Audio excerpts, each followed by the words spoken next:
So welcome back to our 40K Amateur Hour terrain special that we have had a slight delay in, but welcome back. Yeah, it's all good. We're going to finish up narrating this trench board.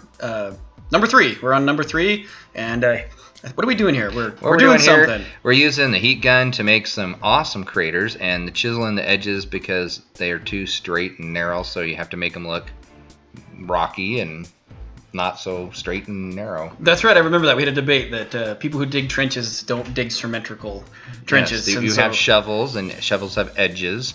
So it's the 41st millennium. You'd think they'd have some sort of technology to do this. Dude, they lost technology in the 41st millennium. That's true. I'm impressed they have shovels. So they build trenches out of foam. Yeah, exactly. All right, so what we're doing here is we're taking just a handy-dandy, everyday, normal chisel, going along the edges and just kind of weathering it up, so to speak. That's literally what we're doing. We're roughing it up. Roughing it up, making it look so it's not so straight and perfect cuts, and making it look nice and worn. Nice and ugly? Nice and worn and torn. Yeah, that's what makes it look real. Okay, that is the word of the day, boys and girls. Nice and worn and torn. All right, so now after we get all that done, we end up filling in cracks. We got this it was almost like Cool Whip. Almost like Cool Whip type of wall putty.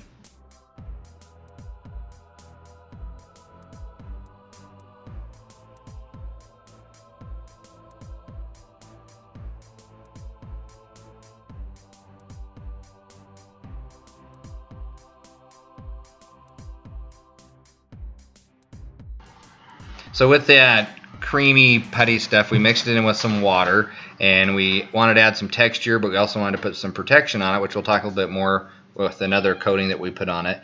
But you'll notice in the one seam, we were making I was making because I got crazy. You were having fun with the heat gun. I was getting crazy with the trenches, and there was a seam in the styrofoam, and I started making it. If you remember, it was actually one of the videos, and the seam just got bigger and bigger. Instead of melting, it just widened. So right here, we're kind of fixing it with our putty mixture and filling in all the different other cracks in that, and also adding texture along the way. Yeah, this putty stuff we found is it's wallboard putty is what it is, generic kind. And I'm not sure if we're allowed to say what kind it is or not. That whole copyright. It's white. It's white, but it literally is fluffy. Yeah, it's very fluffy. It's the lighter kind, and there's only one kind out there. And so when you go to your Home Depot or your Lowe's or your local place, you will find the Game de Iglesias type of wallpaper. Yes, we went wallpaper wall putty. And it works better because we made this board so you could transfer it around, and we wanted to be able to move it. We wanted to be tough. You don't want the thing so heavy that. And we wanted to make it easy to do, and it's really hard to paint large things with a brush all the time and to add color. So we wanted to be able to spray paint some things. And you, if you know, cannot spray paint styrofoam. And if you haven't, warning, you cannot spray paint styrofoam. Don't do it. So we actually end up basing it a couple times, and the next base that we actually end up using is one that's made out of a water and actual Elmer's glue, wasn't it? Yeah, white Elmer's glue, and then this putty. And we just mixed it till the mixture was not quite pure liquid, had a little bit of lumps in it, and then you'll see me here, I just start coating the entire board with it. And it gave us our texture, because, you can't have a battle-ruined landscape with flat. Yeah, so that's what gave us kind of hence the chisel marks with the... Forget the shovels, man. Nicely worn and torn. The Adeptus Mechanicus have shovels. Hey, it's in one of their Mechanite tendrils. We got tread marks going through it, and we have a lot of stuff. Over, and there's a lot going on there. So, but as you see, as we're going to do here, is we're going to coat this entire thing. Next to actually cutting the thing out, this was probably the most time-consuming part of it, because you want to make sure you get into everything, because it's easier just to spray paint this sucker. And as soon as you spray it, and it's not, you got a hole, it's wearing away, eating at it. So coat it well. Coat it. Take your time here, otherwise you're going to ruin your whole board.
All right, so we're going to get to that part of James we just talked about, drenching this thing here in a second. But you'll notice in this next little bit, throughout parts of it, before we would water it down and cover it here and there, you'll notice in this part right here, I'm actually not using it watered down. I'm using the putty straight up. And you can use that for building up levels, building up different things so it's not flat. We were talking about not flat terrain. So going around the craters, kind of putting a lip on it, you'll notice that I'm going in different areas and just adding texturize where the trench meets the bottom on the floor.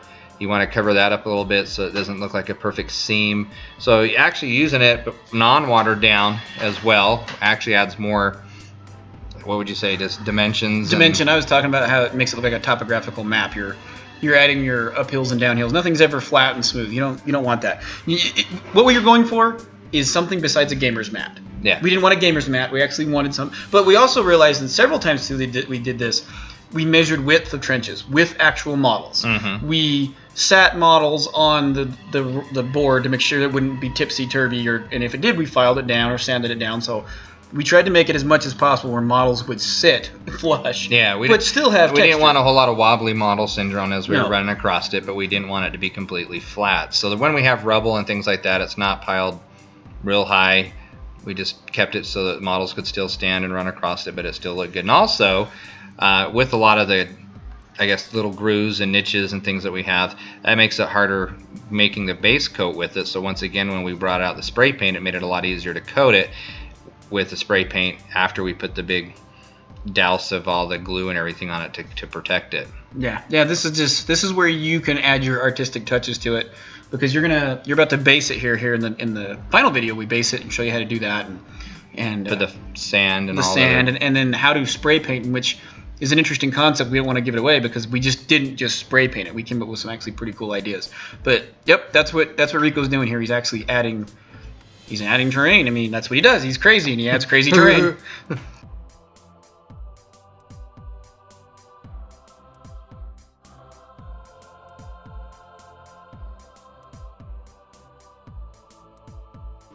Okay, so this is the final part of coating it for protective coat, or sealing it, if you will.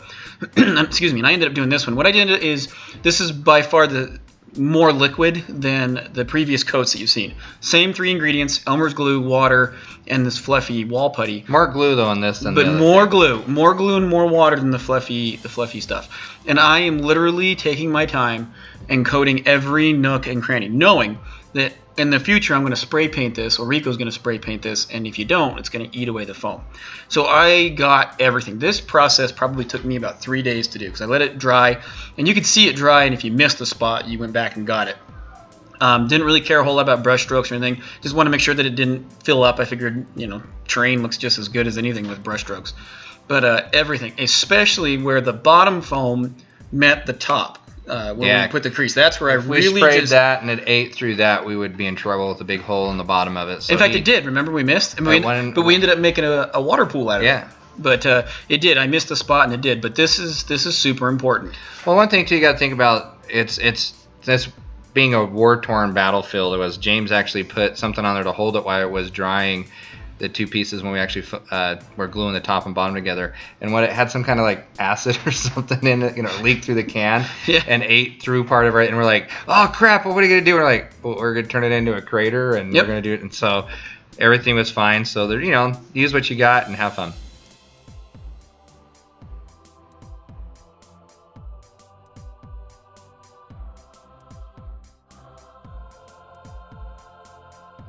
All right, thanks for watching. This is part 3. Stay tuned for part 4 for our trench board. Like, subscribe, comment.